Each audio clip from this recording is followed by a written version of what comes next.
Hello friends, मेरा नाम सत्यप्रकाश निषाद है। मैं आप सभी को अपने चैनल तड़का बड़का में स्वागत करता हूं। तो हम लोगों ने पिछले प्रीवियस लेक्चर में हिस्ट्री के बारे में कुछ पढ़ रखे थे। आज हम लोग हिस्ट्री के उस हिस्ट्री को अब आगे बढ़ाएंगे। ओके, तो हम लोग प्रीवियस लेक्चर में हिस्ट्री में कॉइन के बारे में पढ़े थे कि किसके किसके शासनकाल में कौन सा कॉइन चलाया गया था। ओके, तो और हम इस उसके बाद हमारा था लेख के बारे में पढ़ना था। ठीक है, एडिक्ट के बारे में, लेख के बारे में पढ़ना था। अब लेख में होता है एक शिला लेख होता है, स्तंभ लेख होता है।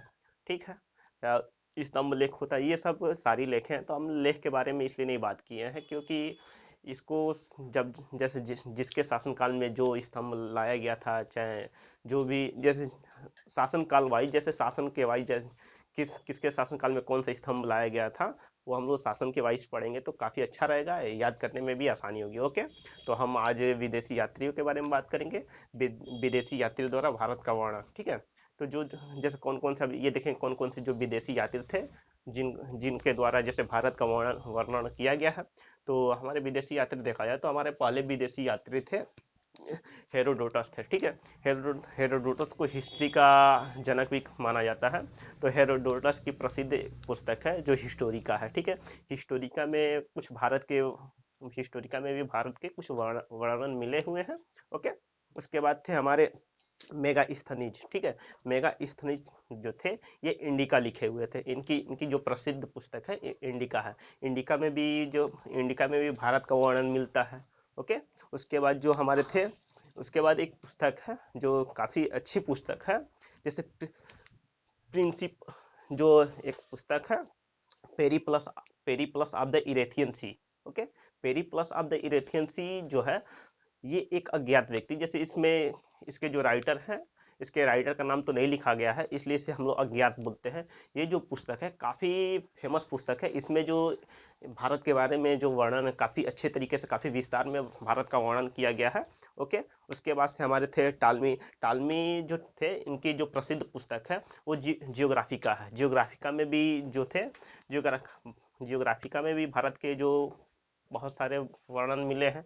ओके, उसके बाद थे प्लिनी की जो प्रसिद्ध प्रसिद्ध पुस्तक है, प्लिनी की प्रसिद्ध पुस्तक है नेचुरल हिस्टोरिका, उसमें भी भारत के वर्णन मिले हैं। ओके, उसके बाद से और अलबुर अलबरूनी है। अलबरूनी की जो प्रसिद्ध पुस्तक है तहकीक हिंद, या किताबुल ए हिंद, इनकी जो प्रसिद्ध पुस्तक है, ये भी इसमें भी भारत के कुछ प्रमुख वर्णन मिले हैं। ओके, तो ऐसे ऐसे मार्को पोलो है। मार्को पोलो द्वारा जैसे चीनी यात्रियों यात्री हैं, उसमें भी कुछ भारत के वर्णन वर्णन मिले हैं। ओके, तो हम लोग ये जो प्रसिद्ध पुस्तक है या प्रसिद्ध जो लेखक हैं, इनके बारे में हम लोग, इनके भी शासनकाल वाइज, किसके शासनकाल में कौन से कवि आए, किसके शासनकाल में कौन से कवि आए, और कौन सी पुस्तक लिखी, और किसके पुस्तक में भारत के बारे में क्या वर्णन किया गया है, वो हम लोग शासनकाल वाइज अगर पढ़ेंगे तो ज़्यादा बेटर होगा, उसमें याद करने में भी आसानी होगी। ओके, तो हम लोग आज का अपना अगला टॉपिक स्टार्ट करते हैं धर्म के बारे में। ठीक है, धार्मिक धर्म, जो पहले साहित्य होता है, जैसे साहित्य स्रोत में होता है धार्मिक धार्मिक होता है और गैर धार्मिक होता है। ठीक है, धार्मिक और गैर धार्मिक। धार्मिक में होता है ब्राह्मण। ठीक है, अब धार्मिक को भी दो भागों में बांटा गया था। धार्मिक में जैसे ब्राह्मण और गैर ब्राह्मण बांटा गया था। ठीक है, तो गैर ब्राह्मण में तो हमारे जैन और बौद्ध बौद्ध आते हैं। ठीक है, जैन और बौद्ध आते हैं। और ब्राह्मण में जो आते हैं, तो ब्राह्मण में आता है हमारा, जैसे वेद आता है, ऋग्वेद आता है, वेदांग आता है, पुराण आता है, उपनिषद आता है, महाकाव्य आता है। ठीक है, तो हम लोग धार्मिक में जो पढ़ेंगे, स्पेशली हम लोग इसमें धर्म के बारे में नहीं पढ़ेंगे, धार्मिक ग्रंथों के बारे में हम लोग पढ़ेंगे धार्मिक में। ओके, और गैर गैर धार्मिक में जो है जैन और बौद्ध है, उसमें भी हम लोग जैन और बौद्ध धर्म के बारे में नहीं पढ़ेंगे।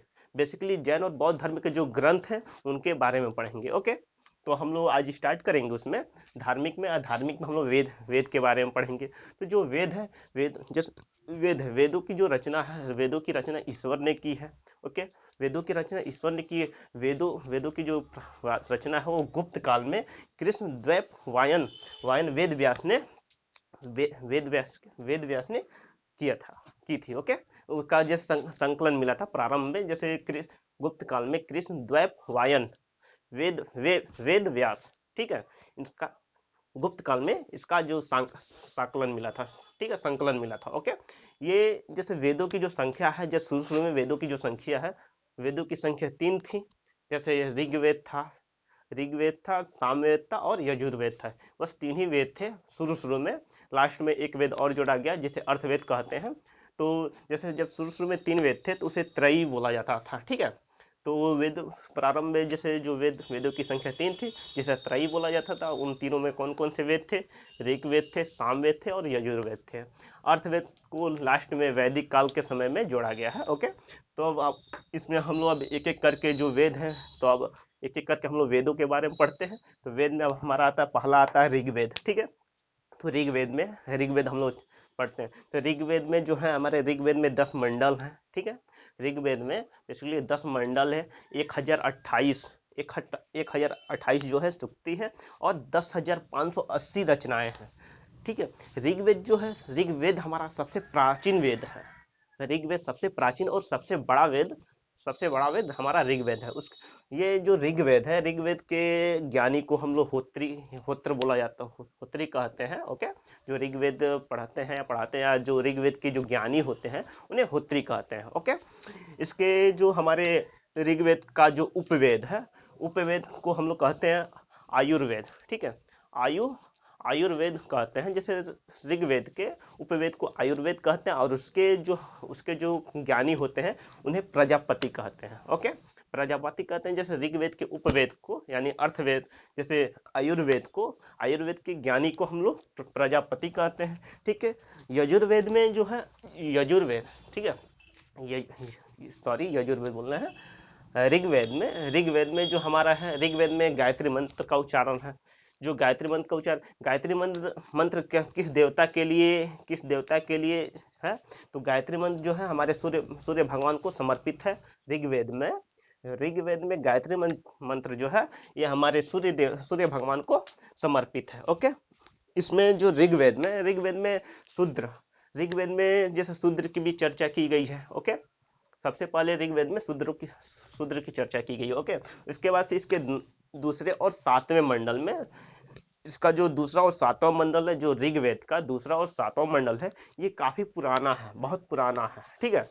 उसके बाद से इसमें अगला पॉइंट है जो ऋग्वेद में पहला और जो 10वां मंडल है, पहला और 10वां मंडल है जो नया है।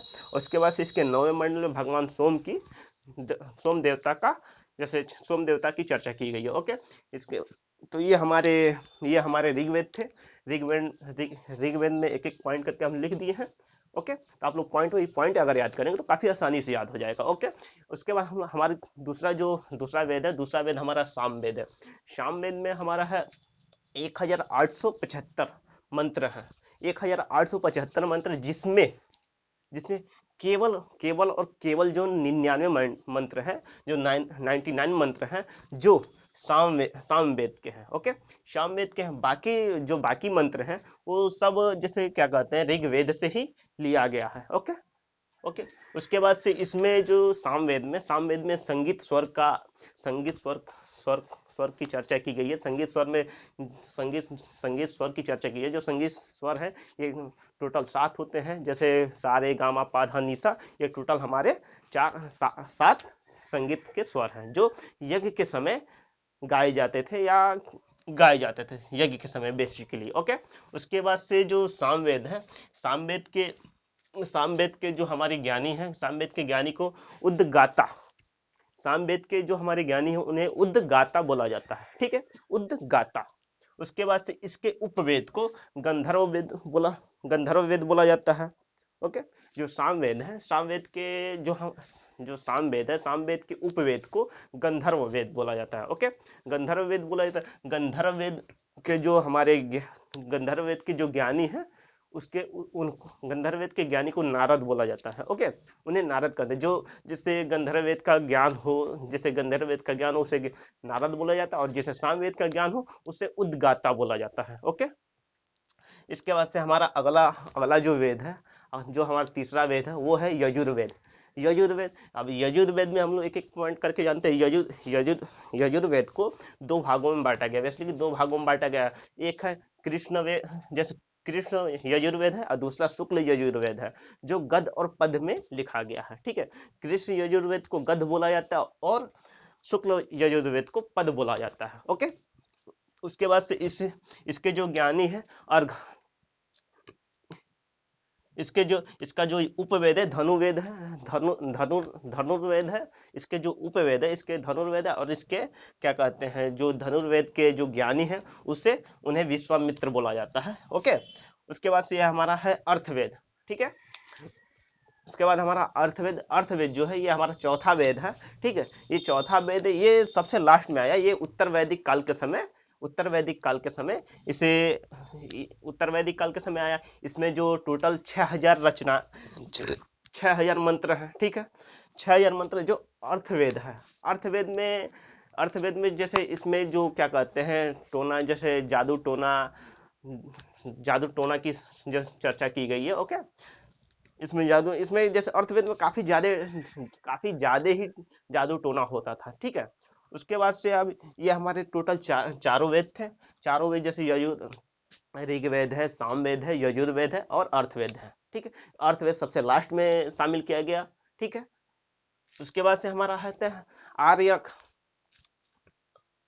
जो हमारा एक और पॉइंट है इसमें आरण्यक। आरण्यक का जो मतलब है, आरण्यक का मतलब जो है इसका होता है जैसे ऐसे ऐसे जैसे ऐसा वेद, जैसे ऐसा कोई वेद जिसकी रचना जंगलों में की गई है। ठीक है, ऐसे ऐसे ऐसा वेद जिसकी रचना जंगलों में की गई है उसे आरण्यक बोलते हैं। ठीक है, तो हमारा इसमें जो क्या कहते हैं अर्थवेद जो है, अर्थवेद एक ऐसा वेद है जिसे आरण्यक नहीं बोला जाता है। बाकी जो तीन तीन पुराने वेद हैं, ऋग्वेद है, यजुर्वेद है और जो सामवेद है, इसको आरण्यक बोला जाता है क्योंकि इनकी जो रचना थी, इनकी रचना जंगलों में की गई थी। ओके, फिर इसमें हमारा है वेदांग। अगला पॉइंट है वेदांग। तो हम लोग वेदांग है, तो वेदांग को बेसिक 6 भाग, वेदांग के जैसे वेदांग जो है इसकी टोटल 6 संख्या है, 6 संख्या कहिए या 6 भागों में बांटा गया है। पहला है ब्याजो। ठीक है, ब्याजो, और दूसरा है निसी, और तीसरा है कच्छ। ठीक है, ब्याजो निसी कच्छ, इसको 6 भागों में बांटा गया। तो ब्याजो निसी कच्छ, इनको इन तीनों में दो दो करके है, तो टोटल इनकी जो संख्या है वेदांगों की 6 है। ठीक है, तो जो ब्याजो है, ब्याजो में जो हमारा है व्याकरण है और ज्योतिषी है।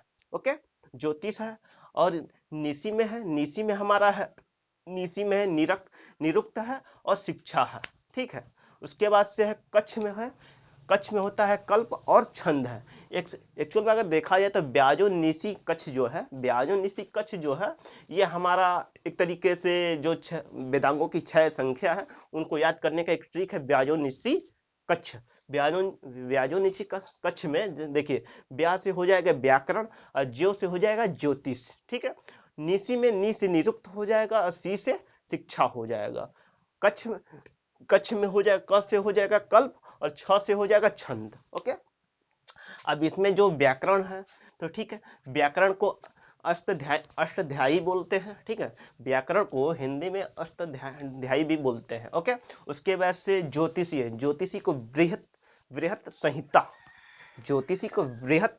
बोला जाता है। निरुक्त को निरुक्त शास्त्र बोला जाता है। शिक्षा को शिक्षा छात्र बोला जाता है, और कल्प को कल्प शास्त्र और छंद को छंद शास्त्र। ठीक है, अब इसके बारे में हम लोग आगे विस्तार में पढ़ेंगे। ठीक है, तो ये हमारा जो था आज का था जो धार्मिक में हम लोग ब्राह्मण के बारे में पढ़े। ब्राह्मण में जैसे जो क्या कहते हैं जो वेद है, ग्रंथ है, उन ग्रंथों के बारे में पढ़े। ठीक है, तो वेद जो हमारा बेसिकली 4 होता है। प्रेजेंट में 4, पहले 3 था, लास्ट में एक और वेद को जोड़ा गया जिसे अर्थवेद कहते हैं। तो वेद में जैसे होता है, पहला ऋग्वेद होता है, दूसरा सामवेद होता है, तीसरा यजुर्वेद होता है और चौथा हमारा अर्थवेद है। ठीक है, उनके सभी एक एक टॉपिक, एक एक पॉइंट को मैंने लाइन से लिख के आपको बताया। ओके, उसके बाद से सभी को लिखा। हम लोग इसमें जैसे धार्मिक में ब्राह्मण में हम लोग वेद पढ़ लिए, ऋग्वेद पढ़ लिया और वेदांग पढ़ लिए। ओके, वेदांग पढ़ लिया, उसके बाद पुराण के बारे में। ओके, तो पुराण की जो रचना हुई थी वो महर्षि ऋषि और उग्र श्रवा ने की थी। ओके, पुराण की रचना महर्षि ऋषि और उग्र श्रवा ने की थी। इसमें इसकी जो पुराण की टोटल संख्या है, पुराण की टोटल संख्या 18 है। ठीक है, इसमें पुराने जैसे जो प्राचीन राजवंशों की जानकारी, प्राचीन राजवंशों के बारे में जानकारी मिलती है। ओके, जो पुराण है, पुराण को पांच वेदों या पांच वेदों का पांच पांच वेदों या वेदांग कहते हैं। ठीक है, पांच वेद कहलाते हैं या वेदांग इसे कहा जाता है। ठीक है, पांच वेदों का वेदांग कहा जाता है। ओके, ठीक। इसके बाद से हमारा इसमें है जैसे पहला है विष्णु पुराण। विष्णु पुराण में मौर्य मौर्य जैसे मौर्य वंश के बारे में जानकारी मिलती है। विष्णु पुराण में मौर्य वंश के बारे में जानकारी मिलती है। और मत्स्य पुराण में सातवाहन वंश की जानकारी मिलती है। ठीक है, मत्स्य पुराण में सातवाहन वंश के बारे में जानकारी मिलती है। इसमें जो मत्स्य पुराण है, इसमें विष्णु भगवान के दसों अवतार के बारे में चर्चा की गई है। ओके, दसों अवतार के बारे में चर्चा की गई है किसमें? मत्स्य पुराण में। ओके, इसके बाद से आता है हमारा वायु पुराण। वायु पुराण को हम लोग गुप्त वंश के वंशों की जानकारी मिलती है। ओके, उसके बाद से हमारा आता है समुद्रगुप्त। तो वायु पुराण में जो समुद्रगुप्त का घोड़ा था, वो तीन समुद्रों का पानी पीता था। ठीक है, जो वायु पुराण में समुद्रगुप्त का जो घोड़ा था, वो तीन समुद्रगुप्त का जो घोड़ा था वो तीन समुद्रों का पानी पीता था। ओके, अब हमारा है अगला अगला जो टॉपिक है हमारे यहाँ पे, पुराण तो खत्म हो गया। पुराण के बाद हमारा अगला आता है उपनिषद। ठीक है, उपनिषद का मतलब होता है कि जैसे गुरु के समीप बैठकर ज्ञान प्राप्त करना। उपनिषद का मेन जैसे जो अर्थ होता है, अगर देखा जाए तो गुरु के पास या गुरु के समीप बैठकर ज्ञान प्राप्त करना उपनिषद का अर्थ होता है। ओके, इसमें जो है, जो उपनिषद में जो ब्राह्मण है, ब्राह्मणों के विरुद्ध राजपूतों का जो प्रति क्या कहते हैं उससे, ये भी कहते हैं जैसे ब्राह्मणों के विरुद्ध जो है, ब्राह्मणों के विरुद्ध राजपूतों की जैसे चर्चा हुई है। जैसे जो राजपूत थे वो ब्राह्मण के विरुद्ध हमेशा हमेशा रहते थे, तो इसमें उस चीज की रचना की गई है, उस चीज के प्रतीक मिले हुए हैं। ठीक है, ओके, जो क्या कहते हैं उपनिषद की टोटल संख्या 108 है, यानी 108 उपनिषद है, जिसमें केवल और केवल 13 उपनिषद को ही मान्यता प्राप्त है। ओके, केवल 13 ही उपनिषद को मान्यता प्राप्त है। तो उसमें हमारा पहला है जैसे बृहद बृहद नारायण उपनिषद। बृहद नारायण जो उपनिषद है, ये सबसे प्राचीन और सबसे बड़ा और सबसे प्राचीन उपनिषद है। बृहद नारायण उपनिषद सबसे प्राचीन और सबसे बड़ा उपनिषद है। ओके, इसके बाद से हमारा है कठोपनिषद। ठीक है, कठोपनिषद जो है, इसमें यम और नीचे केता नीचे नी सॉरी जो इसमें क्या कहते हैं कठोपनिषद है। कठोपनिषद में यम और नचिकेता के बारे में चर्चा किया गया है। ठीक है, नचिकेता के इसमें ओम शब्द के महानता, जैसे ओम शब्द के जैसे महत्वपूर्ण, ओम शब्द काफी महत्वपूर्ण है, या ओम शब्द के महत्वपूर्ण को जैसे महानता को बताया गया है कि ओम शब्द का महत्व क्या है। ओके, उसके बाद से हमारा है मुंडकोपनिषद में सत्यमेव जयते की चर्चा की गई है, या सत्यमेव जयते की उसमें रचना की गई, ये भी आप बोल सकते हैं। सत्यमेव जयते की चर्चा की गई है। ओके, अब हमारा है जबा जबालोपनिषद में त्रिमूर्ति की चर्चा की गई है। यानी त्रिमूर्ति बोले तो ब्रह्मा विष्णु महेश। ठीक है, ब्रह्मा विष्णु महेश की चर्चा की गई है हमारे जलोपनिषद में त्रिमूर्ति की रचना की गई है। ओके, जवालोपनिषद में त्रिमूर्ति की रचना की गई, जिसमें त्रिमूर्ति का मतलब ये होता है, त्रिमूर्ति जैसे ब्रह्मा विष्णु महेश, इन तीनों लोग को त्रिमूर्ति बोला जाता है, तो इसमें त्रिमूर्ति की रचना की गई है।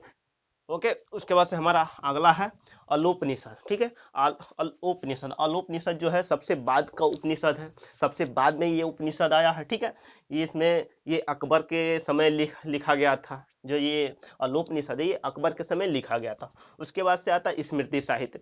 स्मृति साहित्य जो है, ये प्राचीन राजवंशों के बारे में इसमें जानकारी मिलती है।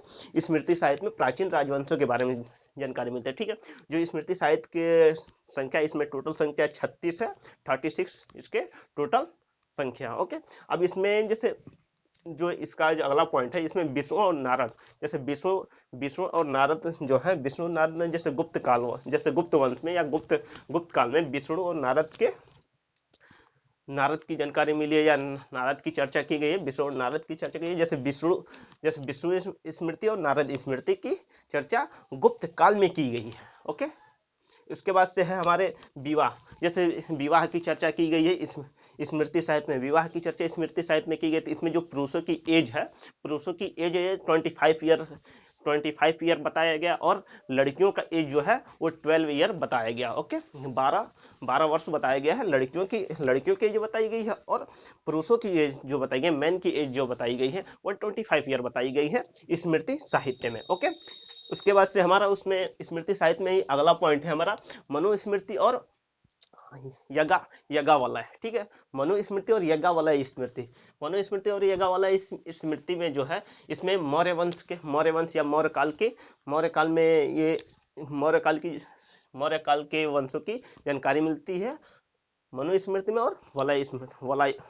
यज्ञ वाला स्मृति में। ओके, तो जो मनुस्मृति है, मनुस्मृति का मतलब होता है, मनुस्मृति का जो अर्थ है, मनुस्मृति का अर्थ जो है धर्मशास्त्र है। ओके, और जो यज्ञ वाला स्मृति का जो अर्थ है, या यज्ञ वाला स्मृति है, उसमें जुआ खेलना बताया गया है। ओके, उसके बाद से जो हमारे स्मृति है, जैसे स्मृति साहित्य है, स्मृति साहित्य में ये बताया गया है जैसे हिंदू के 16 संस्कार होते हैं, जैसे 16 संस्कार होते हैं, जैसे अंत्येष्टि, जैसे कहते हैं ना अंत्येष्टि कार्यक्रम या अंतिम संस्कार, तो ये सब 16 संस्कार में आते हैं। 16 संस्कार हम आपको ट्रिक के माध्यम से किसी लेक्चर में बता देंगे। ठीक है, 16 संस्कारों के बारे में, ताकि याद करने में आसानी हो। ओके, अब इसमें हमारा अगला पॉइंट है जो रीढ़ है स्मृति साहित्य में, जैसे रीढ़ के बारे में बताया गया, जो टोटल रीढ़ों की संख्या 3 रीढ़ों की संख्या बताई गई है, जैसे पितृ ऋण, देव ऋण और मातृ ऋण। ठीक है, तो इसमें 3 रीढ़ों के बारे में बताया गया है। ओके, उसके बाद से पुरुषार्थ में टोटल जो पुरुषार्थों की संख्या है, पुरुषार्थों की संख्या 4 है। ठीक है, तो पुरुषार्थों की संख्या 4, तो पुरुषार्थों की जो संख्या 4 है, तो इसमें आता है धर्म आता है, अर्थ आता है, काम आता है और मोक्ष आता है। ठीक है, तो जैसे एक पुरुष का जो धर्म होता है, जैसे पुरुषार्थ का मतलब होता है पुरुष का जो धर्म होता है, जैसे उसका कार्य है धर्म करना। ठीक है, अर्थ, फिर काम, फिर मोक्ष। ओके, उसके बाद से आता है आश्रम की जो संख्या, आश्रमों की संख्या भी 4 है। ठीक है, आश्रम में जो संख्या 4 है, उसमें तो जैसे ब्रह्मचर्य है, गृहस्थ जीवन है, फिर गृहस्थ जीवन के बाद से है तुम्हारा वानप्रस्थ है। ठीक है, वानप्रस्थ के बाद है हमारा सन्यासी जीवन। तो ठीक है, अब सन्यासी जीवन, तो इसमें जो जैसे बालचर्य है, जैसे ब्रह्मचर्य है, ब्रह्मचर्य में ये होता है कि ब्रह्मचर्य में जो 5 ईयर्स से लेके 25 ईयर्स तक के जो लड़के होते हैं या जो लोग होते हैं, उसे जैसे उन लोगों को जैसे गुरुकुल में भेजा जाता है शिक्षा ग्रहण करने के लिए। तो 5 से लेके 25 वर्ष के जो लड़के होते हैं, उन्हें गुरुकुल में भेजा जाता है शिक्षा ग्रहण करने के लिए। उसके बाद से होता है गृहस्थ जीवन में जैसे 25 से लेके 50 वर्ष तक, यानी जो लड़के 25 वर्ष से लेके या 25 वर्ष लेके 50 वर्ष तक, या जो लोग होते हैं 25 से 50 वर्ष के जो आयु के जो लड़के होते हैं, उनका जैसे विवाह, जैसे उन्हें गृहस्थ जीवन, पारिवारिक जीवन में प्रवेश करते हैं या पारिवारिक जीवन अपना बिताते हैं। उसके बाद से हमारा है वानप्रस्थ जीवन। जो वानप्रस्थ जीवन में ये होता है, वानप्रस्थ जीवन में जो 50 से 75 वर्ष के जो आदमी होते हैं या जो मैन होते हैं, उनका जैसे वानप्रस्थ जीवन, यानी कि सामाजिक, एक तरह से ये भी कहते हैं कि सामाजिक कार्य आर्थिक कार्यों में लगे पड़े रहते हैं। उसके बाद से होता है सन्यासी जीवन में ये होता है कि अभी इनका कार्य जो 75 से लेके, यानी 75 से जो ऊपर हैं, ठीक है, तो 75 से जो ऊपर हैं, 75 ईयर से जो अधिक, जिनका एज 75 वर्ष से अधिक हो गया है, वो सन्यासी जीवन अपना व्यतीत करते हैं। ओके, उसके बाद से हमारा आता है महाकाव्य की जो संख्या, महाकाव्य में हमारा आता है रामायण आता है और महाभारत आती है। ये दोनों महाकाव्य हैं। ठीक है, ये दोनों महाकाव्य। तो पहले जो रामायण है, रामायण में हमारे 12,000 श्लोकों की रचना की गई है। ठीक है, टोटल जो रामायण में 12,000 श्लोकों की रचना की गई। प्रेजेंट टाइम में जैसे वर्तमान में जो क्या कहते हैं, जो रामायण में हमारे 24,000 श्लोक है। ठीक है, 24,000 श्लोकों की रचना की गई है। ओके, उसके बाद से हमारा है जो 24,000 जो श्लोक हैं, ये गुप्त काल में पूरा किया गया है। ओके, गुप्त काल में पूरा किया गया है। रामायण के जो 24 श्लोक है वर्तमान को गुप्त काल में पूरा किया गया है। ओके, अब हमारा जो अगला टॉपिक है महाभारत। ठीक है, तो महाभारत को पहले जय संहिता के नाम से भी जाना जाता है, या पहले एक समय इसे जय संहिता भी बोला जाता है। ठीक है, उसके बाद से इसमें 8800 श्लोकों की रचना की गई है।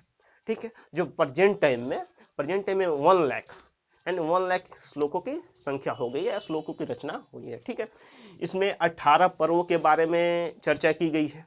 18 पर्वों के बारे में चर्चा की, जिसमें से सबसे जो महत्वपूर्ण पर्व है वो भीष्म पर्व है। ठीक है, इसमें क्या कहते हैं, अर्जुन और भगवान कृष्ण के वार्तालाप की चर्चा की गई है। ओके, तो ये सब हमारे कुछ पॉइंट थे। आज का जो हमारा टॉपिक था, आज हमारा पुराण भी खत्म हो गया। ओके, तो हम लोग अभी तक हम लोग जैसे क्या क्या पढ़ चुके हैं। जैसे हम लोग जैसे हिस्ट्री में हम लोग प्रागैतिहासिक काल कंप्लीट किए हैं और आदि ऐतिहासिक काल कंप्लीट किए हैं। ठीक है, अब आदि ऐतिहासिक काल कंप्लीट किए, फिर ऐतिहासिक काल में हम लोग जो पढ़े हैं, ऐतिहासिक काल में हम लोग पढ़े हैं जैसे क्वाइन पढ़े हैं।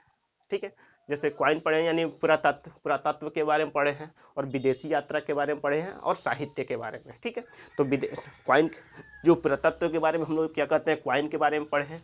अभिलेख के बारे में थोड़ा बहुत पढ़े, अभिलेख का हम शासन काल वाइज पढ़ाएंगे।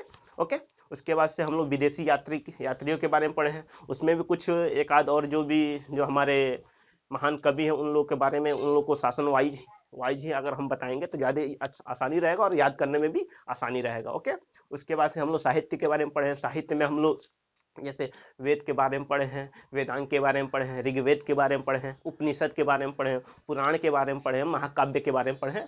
ठीक है, तो पुराणों के बारे में अभी भी मैंने चर्चा किया है, उस चीज पे पुराणों के बारे में भी चर्चा किया, उपनिषद के बारे में चर्चा किया है। ओके, फिर उपनिषद के बाद से अब अपना क्या कहते हैं, महाकाव्य के बारे में भी चर्चा की है, और स्मृति साहित्य के बारे में भी चर्चा की है। अगर आप लोगों को इसमें कोई भी डाउट हो तो आप हमें कमेंट के माध्यम से बता सकते हैं। ओके, तो उसके बाद से कोई भी अगर हिस्ट्री से रिलेटेड या किसी भी अन्य सब्जेक्ट से रिलेटेड, चाहे वो टेक्निकल हो या वो नॉन टेक्निकल हो, आप हमें कमेंट के माध्यम से बता सकते हैं। अगर आपको कोई भी सब्जेक्ट आप पढ़ना चाहते हैं तो हमें कमेंट के माध्यम से जरूर बताइए, हम आपके साथ हैं। तब तक के लिए धन्यवाद।